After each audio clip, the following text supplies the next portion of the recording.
Bismillahirrahmanirrahim. Assalamualaikum warahmatullahi wabarakatuh. Di sini saya akan mempresentasikan hasil dari penelitian skripsi saya.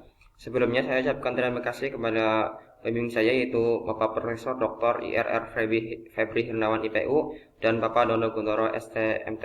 Adapun untuk penelitian saya yaitu yang berjudul yaitu olahan berbasis potensi dan kendala bahan galian tambang untuk pengembangan wilayah dengan pendekatan satuan genetika wilayah di Kabupaten Banyumas, Provinsi Jawa Tengah.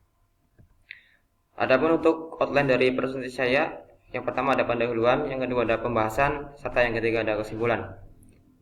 Latar belakang. Setiap wilayah memiliki karakteristik yang berbeda. Satuan genetika wilayah digunakan untuk mengkaji karakteristik setiap wilayah tersebut.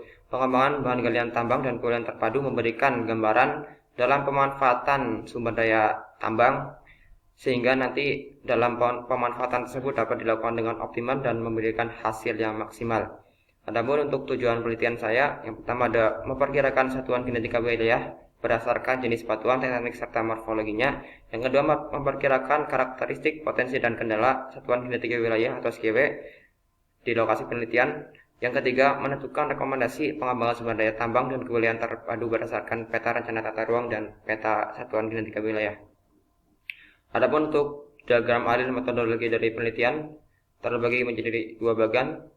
Kedua ada kuesioner serta studi literatur, dan dari mana dari pengolahan data tersebut nantinya akan menghasilkan potensi dan kendala setiap wilayah-wilayah yang nantinya akan menghasilkan rekomendasi.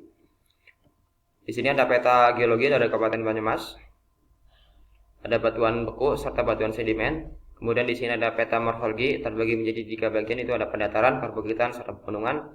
Kemudian peta-peta tersebut di-overlay sehingga menghasilkan peta satuan genetika wilayah. Terdapat 22 satuan genetika wilayah yang ada di Kabupaten Banyumas.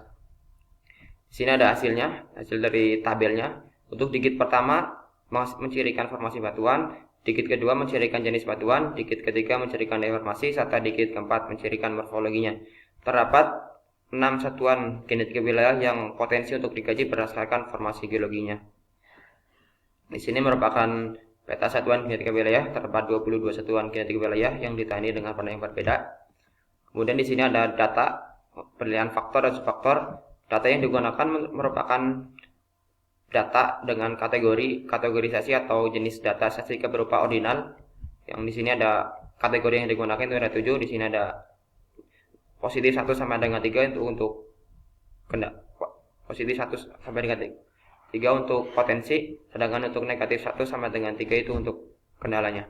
Kemudian di sini ada parameter yang digunakan itu ada keekonomian bahan galian tambang, keekonomian kewilayahan tata ruang, stabilitas wilayah, ancaman risiko atau bencana alam, pencemaran lingkungan, reklamasi, sosial ekonomi, budaya serta hukum. Di sini ada pembahasannya dari satu wilayah yang dikaji. Di sini ada kondisi onsetnya itu merupakan wilayah yang kita kaji, sedangkan untuk offsetnya merupakan wilayah dari sekitar wilayah yang kita kaji. Di sini ada kondisi sekarang merupakan paradigma lama dari penambangan yang umumnya merusak, sedangkan untuk di sini jika ada kembangkan itu merupakan paradigma baru yang nantinya penambangan akan lebih bersifat positif dan menguntungkan. Yang kedua, ketiga, keempat, kelima, keenam, serta ini ada rekapitulasi dari pembahasan per wilayah yang potensi ditambang. Di sini berdasarkan data-data tersebut terdapat 3 wilayah yang direkomendasikan untuk pengembangan wilayah bahan galian tambang dan kuliahan terpadu, yaitu ada SGW 6622, SGW 15112 serta SGW 15113. Kemudian ada kesimpulan. Yang pertama, terdapat 22 satuan genetika wilayah berdasarkan jenis batuan, tektonik serta morfologinya. Di sini dimulai dari batuan yang paling tua serta batuan yang paling muda. Kemudian ada hasil penilaian faktor atau subfaktor. Di sini ada pengajian dari ke-6 wilayah yang berpotensi untuk dikaji. Itu ada kondisi sekarang serta kondisi jika dikembangkan.